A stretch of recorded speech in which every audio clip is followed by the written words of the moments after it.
Chapter 6. There was this game in school. I can't remember the name, but we had to go around dancing around chairs.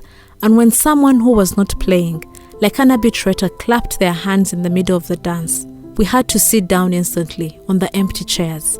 I think it was called the chairs dance. And the catch to that game was that there never were enough chairs for everyone who participated. So one had to be alert and quick to grab a chair to sit on. Otherwise, the one without the chair would be eliminated. The understanding of this game was the only way I could find in my heart to fathom love. I had to fight for it. If I couldn't grab a certain chair, I had to find another one and keep moving. And sometimes the chair that you grabbed wasn't the one you wanted the most, but it was the only one ready for you.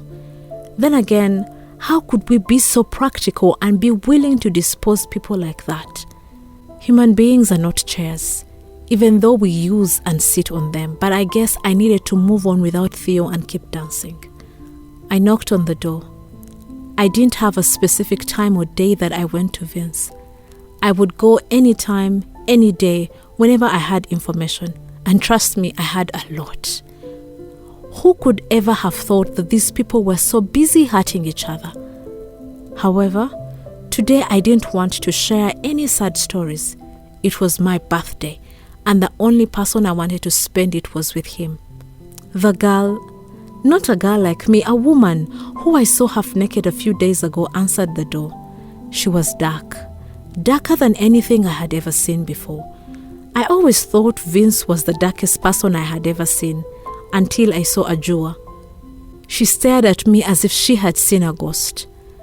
I presume the same way I thought she was very dark was probably how she saw me, but in opposite, too fair. She signaled me to come in. Her eyes were striking, her pupils were so white, yet the iris was so black, a yin-yang, with a tiny nose dropping to hold her full and overtly succulent lips. She had a nicely chiseled gap between her teeth. I had never seen anyone so perfect. She wore a dress that fitted her well, and I could see her body shape through it, like the shape of the lamp Mom used to have in her room. Vince is not here. Her tone was rude. She went to sit on the couch. He was probably at the tutorial house. Do you know when he is coming back? I sat on the couch next to her. I don't know. I don't know anything. Don't ask me anything. She was mean. And for some reason, she didn't like me. Oh yes, I forgot I am white. I obeyed her and didn't ask another question. My eyes kept darting towards her, and I thought Vince would never look at me as he would this beautiful woman. I'm sorry for that day, for interrupting. I didn't know what to say, but if sex was that good, I guess I had to apologize for making them stop. He likes you. She had pulled her feet to the couch. I had no clue who she was referring to. Who? I thought she would look at me, but nothing. She was determined to ignore me. I guess you really are as stupid as people say. Did I hear right? Was I sure? But I think she just called me stupid. I'm sorry. I do not understand. I tried to be as kind as I could. For some reason, I felt guilty for what my people did to them. Vince likes you, she repeated. He seems to like you too. I thought about them having sex. I didn't know what I was saying, but I wanted to say something nice because I was scared of her. No, I'm just another black girl. A black girl who is an outlet for him to ejaculate his anger. She was candid, but I didn't understand. What are you saying? I stood up and I wanted to leave because she was making me uncomfortable. I am saying that he is just using me. Sometimes I feel the same. He's using me too. I responded gently. I wanted her to feel my sympathy. Yes, he is. If he does it to me, he can do it to everyone, but we have been used by everything. I guess that's the only way, but he's better than anything I ever had. I could predict her tears coming. Her erratic behavior was clear. Her unexpressed emotions were already coming out. What do you mean? She spoke a completely different language, the language of pain. I thought about me Cindy, and the other white stupid girls I knew. Whatever we went through or thought we went through couldn't be compared to what this woman had been through. I have been hurt in ways I can't even put words to. She confronted me like I was the reason for all her pains. Maybe I can help. I really thought I could help these people, as if I have some power that I'm oblivious of. But I don't. I have been through worse than this. She was referring to Vince. She looked up high into the ceiling. I could see her have a reminiscence of her experiences. Someone slept with me just to test how it feels, to sample how it feels to sleep with a black woman. He's better than anything I had. She smiled dispassionately as she said that. I am sorry. I knew the person she was referring to was white. I was disgusted by my race.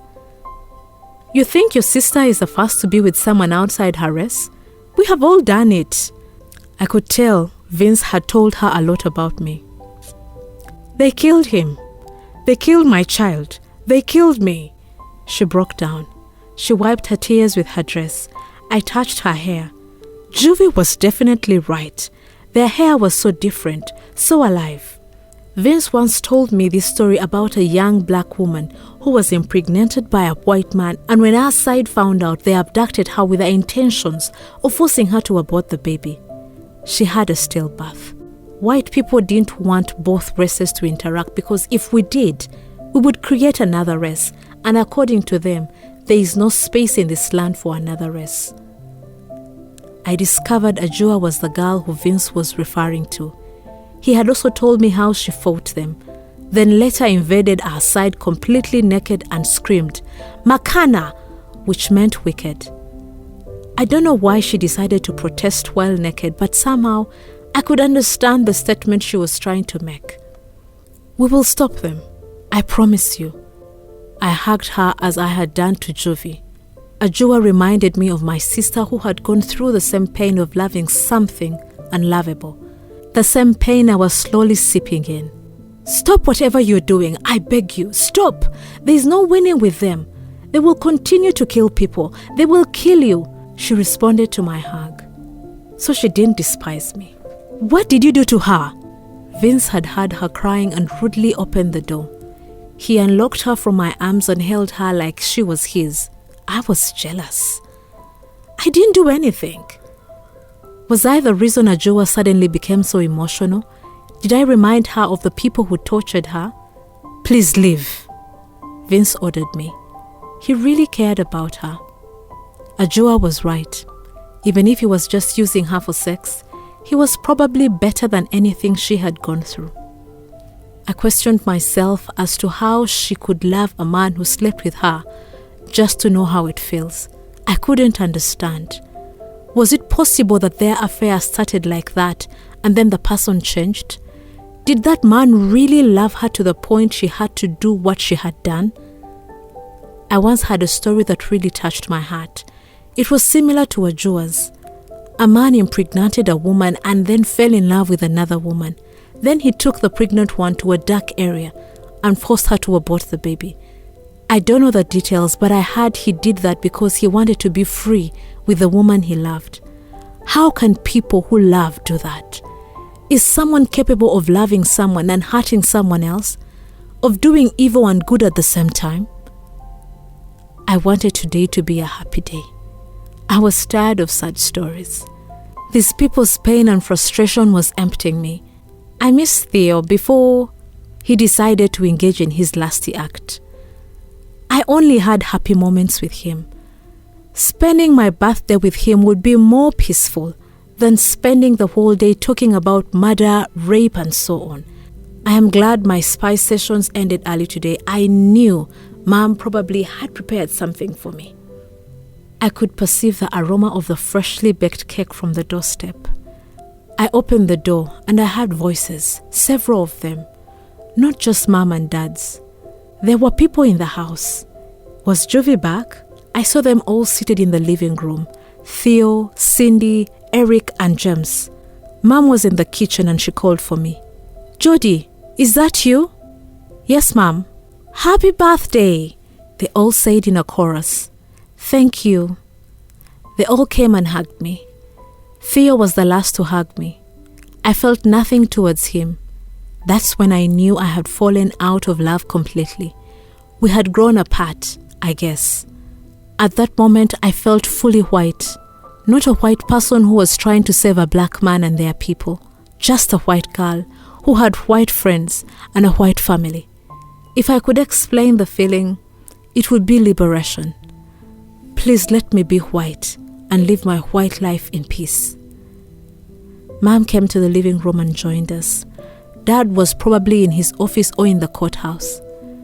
Dad did not care about special days or celebrations, and that was fine with me. I didn't want him or his negative energy around me. We all sat down and enjoyed the cake. I kept checking on Cindy to see if she was okay. After what she revealed to me, I cared for her more and more. I was concerned. However, she kept avoiding meeting my eyes. Sometimes people become angry at you when you know their secrets. They become angry because they regretted allowing themselves to be so vulnerable with you. I had the impression that she was embarrassed or something. When they all left, I was happy to finally have a normal day. No crying, no screaming. I followed Mom to the kitchen to help her with the dishes. That was the least I could do, knowing that I was about to destroy everyone's life. Mom was looking at me. She was proud of me because I was growing up. I saw hope in her eyes. Her wish was to see her daughter growing up. Juvie had not made it. She was only 20 when she died. It took me a few days to gather my wits and return back to Vince's house. I had not liked nor treasured the way I was treated the last time. I had not done anything to warrant such treatment. I was just trying to help. When I arrived there, Ajua was outside sitting on the roof. I couldn't understand what she was doing up there, and I couldn't understand her relationship with Vince either. Was she living there? She was smoking something, probably those dark plants. "How are you?" I waved at her. "What are you wearing?" She didn't greet me but straight away made fun of my yellow dress for reasons best known to her. "I like this dress." "Can I ask you something?" Something was killing me. "You already did." I can't find words to describe how mean she was. "You said someone slept with you to know how it felt. Was it your lover, the one you really loved?" I was afraid of her reaction, but her story had been tormenting me for days. I had many lovers. And no, it wasn't him. She slid from the roof and came down. She looked at me like she was about to do something to me. "How many?" Vince once told me Ajua slept with a total of 34 men, but I couldn't believe him or her. Wow. I was good with numbers, but not in such a manner. One person would be enough for me. Enough to know them, to read them. That's the only thing I know. I know men, crazy men, resentful men, cowardly men, angry men, rapist men. She touched her head like it was hurting to even think about it. Rapist? I was confused by all this information. I quizzed her in my mind. "Not that kind of rape," she said convincingly, interrupting my interrogation of her claims. "Maybe he also practiced that one, but I don't know," she said spitefully. "I'm talking about the kind of rape that rapes you of your rights." I still didn't understand anything. I know a man who was in a relationship with 2 women at the same time for 8 years. They both didn't know about each other. She was crazy, but her kind of craze you can't understand. That's being unfaithful, not rape, I murmured. I shouldn't have opened my mouth. Who am I to argue with someone so experienced? I fired at myself, seeing that my response could ruin the seemingly exposition from Ajua and block my chance of knowing about her suppressed anger and the reason for her meanness. However, she cared less about my response as she continued with her explanation. He was raping their trust and their freedom to choose to stay with him or not. If you know and you're okay with that, that's acceptable. You are just another woman with low self-esteem. But when you do not know that you're being used like that, it's rape. The worst kind of raping. He was raping her every day for 8 years. Vince said you are good with math. Do the math. How many lies can you tell in 8 years? What kind of rapist and sociopath does that? She gave me a menacing look, and I shut up for a few seconds. How do you know so much about men? By sleeping with them. I feel them. I decipher their pain. I was about to stumble in this mess again. I didn't want to poke her. What do you know about angry men? I was secretly asking about Vince. Was he listening to our conversation? Angry men, they're like bombs, and one day they will explode. You don't want to be around them when that happens. She was laughing, yet there was so much truth in her words. She was basically telling me to forget about Vince and live my life. I stared at her. There are some people who are tragically affected by this life, and she was one of them. I stepped inside the house and Vince was at his desk as always. But this time he wasn't writing or reading. He was painting. He was working on comic books for little black kids. The characters had all kinds of colors, green, red, and blue. He said those colors were a way of stopping this racism thing that we, white people, had created. Inspiring, right? How could such an angry man have a beautiful heart? I was incredibly intrigued by him. Don't mind Ajua. She's crazy, he said as I approached him. She seems very logical to me. I moved even closer to him and observed his drawing. He is talented. Ajua has seen things that have changed her forever. She will never be the same.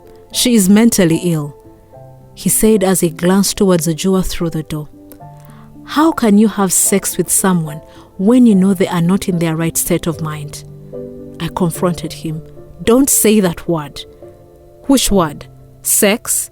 It's not a bad word. I wanted to tease him. Maybe thinking about the word was exciting him. There are no bad words, just bad people. He put his pencils down and faced me. Come, I want to take you somewhere. He grabbed my hand and led me out of the door. It was late.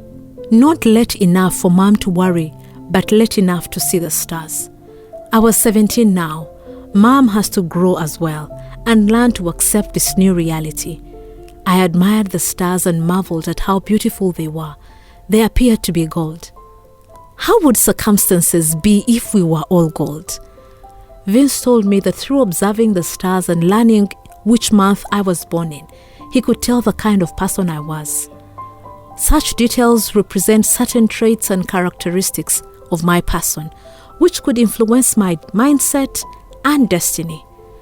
I don't know if I believed in it, but understanding their nature and their mythological clout on us is worth it. I was born in November 29th to be precise. He said being born on that exact date meant I have a great capacity to be kind and a burning desire to do good. I didn't believe him, but it was refreshing to hear that. Since my whole life, I didn't think I was a good person. I wonder what his birth date says about him. I found out he was born in March, but had no idea of the date. He was hurt. That's all I could say about him. I didn't need the stars to tell me that. For them, studying the stars meant looking for any kind of hope they could receive.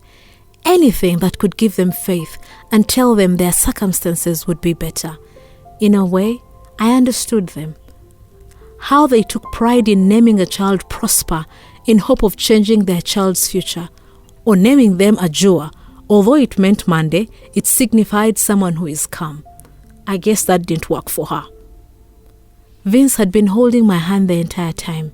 I was very attracted to him, in the most possible way a 17-year-old could be attracted to a man over 30 years old. I still didn't know Vince's age, and I would never know. This man answered to whatever he pleased. We walked for at least half an hour. I was tired, but I didn't want to ruin the moment of walking with him and enjoying the stars. I kept looking around to see if there were other black people, but no one was around. It was just us. We stopped in front of something that appeared to be a water pond from afar, but closer, it was huge. There was sand and a flood of water, water that didn't run. There was water everywhere, and it was stagnant, just stood still and making the stillness of the night complete. "What's that?" I pointed at what was in front of me. "Happy birthday." I rolled my eyes. He didn't answer me as always. It was his thing. I was surprised he had remembered my birthday. "It's so beautiful." I was astounded by what I was seeing. "This is our beach. Well, the only beach in Rhodesia." He was admiring the water. The wind changed his voice as it came out husky. "Thank you." I was thanking him for bringing me out here and for wishing me a happy birthday. Was this my birthday gift? If it was, I loved it. The water moved. Do you see the waves? Do you see the waves crashing against each other? It looks scary, but it is beautiful to see. I had never heard Vince mention the word beautiful or say anything good about anything. How can you see these things and not have faith? My face was now sad. It made me sad to know he was unhappy. It's a trap. A trick. They left us with the ocean so that we could drown. To drown us. He faced me and made sure I knew how he felt. We never come here. For the times we come here, after coming, we end up mourning. You wouldn't understand how many lives this place has taken. Our lives. You have never heard of a white man who drowned. It's only us who drown. You didn't even know this place existed. You guys are smart when you want to be. You use your wisdom for evil things. You divided this land strategically. You own the farms, and we were left with nothing here but just water. Water that kills. He rambled on. His eyes were staring sheepishly at the water. I didn't have anything to say.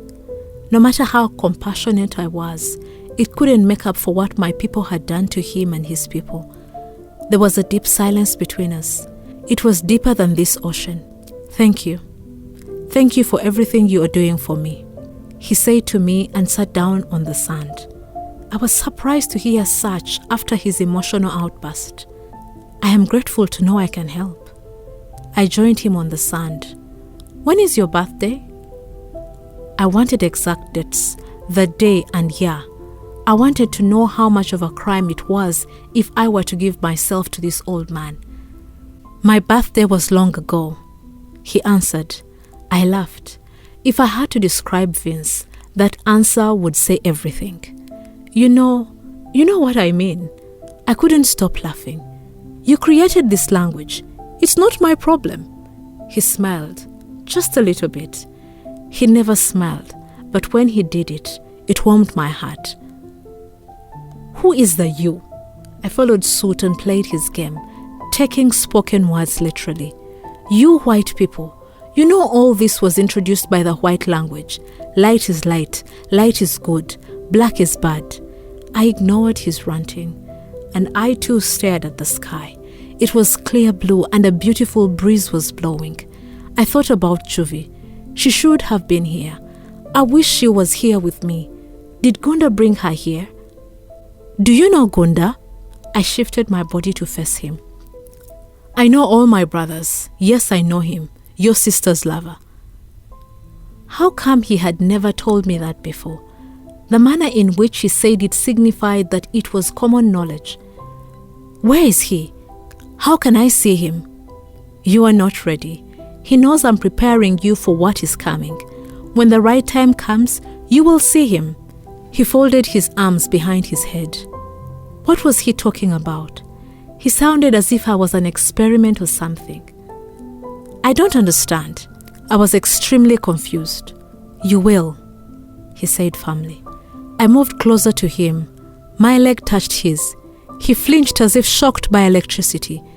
He did move away, but I swear he felt it. There was something, a spark of some sort. Who could have ever thought that a white girl with no curves could make this black man flinch? "Tell me your story." I pulled my leg back into my space. I could tell he was uncomfortable. "What story? You want to know what I have done? If I have killed someone or something?" He always misinterpreted everything I said, always misjudged my intentions. "No, I mean, you are a victim. I want to know what they did to you. What did we do to you? I touched his arm. My hand had been clutching sand and a bit spilled on his arm. I am not a victim. Being a victim means they can still hurt me. They can't. I am already dead. He uncrossed his legs and faced me. I could tell he wanted to talk, but his pride wouldn't allow him. What happened? Please tell me. I am not your history project. If I tell you, then what?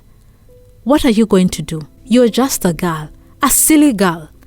I was tired of being his punching bag. He was doing it again, the same thing, pushing me away, but I wasn't giving up. I am here.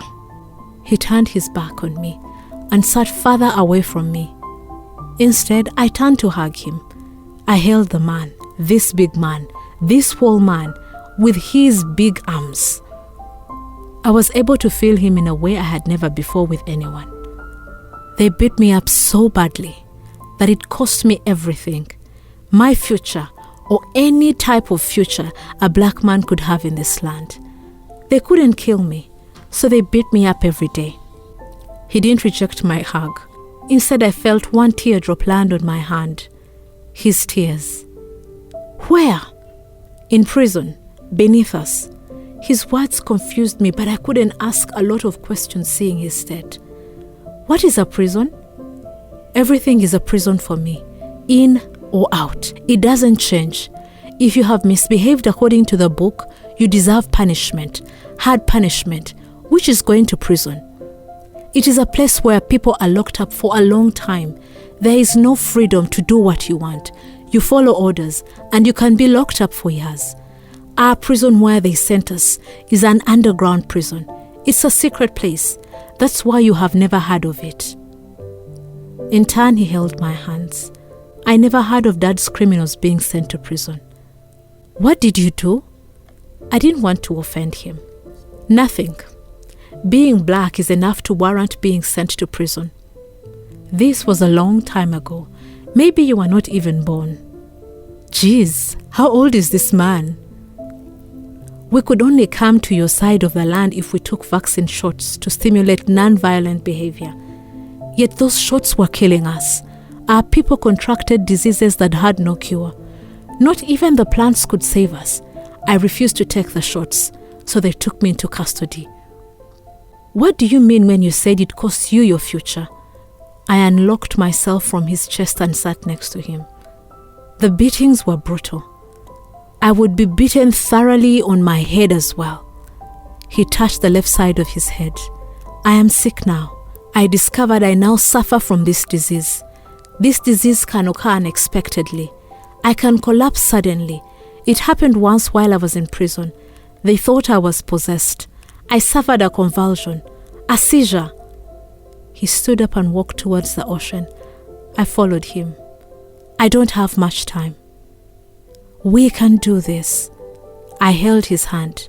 Now more than ever, I wanted to be part of this war. I thought about Ajua and Aunt Nolly. Their advice wouldn't stop me. My mind was made up. I have tried this before. I failed, but this time I have nothing to lose. What about me? I knew Vince didn't love me the way I loved him, but I was slowly winning his heart. I was going to help him, even if it cost me my life too. We always love people knowing that the feeling is going to die sometimes. But how would you feel loving someone, knowing they were the one who would literally die? I wondered. At home, I changed and pretended as though those black people's stories were not affecting me or affecting my own story. I couldn't eat, but I had to pretend I could. I couldn't show I wasn't okay. Juvie was dead for more than 6 months, therefore, according to them, there was no reason for me to feel this deadbeat way. I kept playing with my fork, messing the nice way Mom had plated the mashed potato on my plate. Are you not hungry, sweetheart? Mom inspected my plate. I looked at her. She had long hair just like me. I wonder what Mom really cared about. Me? Dad? Having a home? Cooking? No. I'm just tired. How is your book study progressing? Dad always asked the same question, like he didn't care about anything else. It's going well. I am learning a lot. I tried to smile. Dad had blue eyes, once again, just like me, and a very long nose, just like every lawyer, every liar. Recite a verse for me. Dad knew about my lack of faith in the book. He assumed it would be hard for me to even memorize one verse, but it wasn't. Let no one despise your youth, but be an example to the believers in word, in conduct, in love, in spirit, in faith, in purity. I recited without blinking. I knew this one because I believed in it. This verse represented everything I was going through. It summarized every piece of my being that was being shattered. Mom continued telling me now and again I was too young to understand certain things. The believers of the book were always making me feel like an outcast and wanting to impose certain behaviors on me, and Vince fighting the feeling and not letting me in. I'm impressed. What are your plans? Which career are you heading for? There were few options really. Either become judgmental or a punisher. Happiness. I continued playing with my fork. Dad's face muscles stretched. Have you been hanging out with Cindy lately? She seems to be a nice girl. Mom invited herself into the conversation. Yes, Cindy was nice, but she was also torn. It's funny how elders never notice such things. You could go through the most and they don't see it. But then they tell me I am the young one who is naive. Yes, she is a sweetheart. We are friends. I didn't answer her directly so I wouldn't have to lie. I hadn't seen Cindy since my birthday. Can I excuse myself, please? I requested with the same politeness religious people try to influence me with. I woke up thinking Vince was next to me, but I was still trapped in my side of the land. I readied myself and went downstairs to have breakfast with Mom. I slowly stepped down the wooden stairs. With every step I took, I could hear voices of two people. The more I stepped down, the louder the conversation was. When I was on the penultimate step, I could tell it wasn't Dad. I couldn't recognize the voice. He had been suspicious that his wife was cheating on him. She was pregnant. One day he came home, broke a bottle he had come with from the tavern. He cut open her stomach to see if the baby resembled him because he doubted the child was his. The wife and the baby died. Afterwards, he took the bodies to a dark area and buried them, came back and pretended as if nothing happened. No one could find the bodies. The other voice, a female, was reporting to Mom. Mom didn't sound surprised. I was now on the last step and I knew they could hear me, and they did. They came to the living room. It was our neighbor. She was older than Mom and had wrinkles on her face. Jodi, do you want breakfast? Mom asked me. How could I have breakfast after what I had just had? No, Mom, I am okay. I headed to the door. I ran to my secret mission office. I had to tell Vince what I just had, but he would insist on having the names. Jeez, I didn't have their names, but I was going to tell him anyway. The route to his house now seemed lesser. I would take less than 30 minutes. I reached his house. Ajua wasn't on top of the roof doing whatever crazy routine she would be up to. I opened the door. No one in the main room. I heard a noise, the same noise I had the other day. They were having sex. It was obvious.